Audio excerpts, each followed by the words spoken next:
Ko man yra ypatinga jaunatis? 3 mano atsakymai. Pirma, tai yra priminimas, kad aš esu moteris, esu cikliška ir besikeičianti būtybė, su savo pakilimais ir nuolydžiais, su tamsa ir šviesa. Aš nesu produktyvi nuo 9 iki 5, tai yra vyriškas saulės stiklas. Aš mokuosi gyventi lėčiau ir klausyti savo vidinio bangavimo.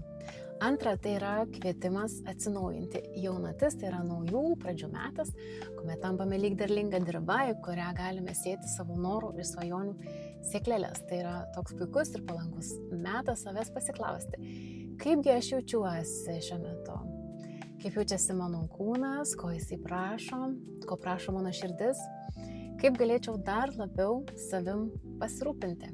Na ir trečia, tai yra galimybė suburti moteris. Bendramintiškumas mūsų ketinimus sujungia, sustiprina. Tai yra galimybė rate pažadinti pirmykštės moteriškas šaknis. Meditacija mums padeda nusikelti iš galvos labiau į širdį, į kūną, pajausti save. Orakulo kortos tai lyg vartai, tai lyg psichologas, kuris užduoda klausimus ir veda link atsakymų, kurie glūdi mūsų viduje, giliai širdyje.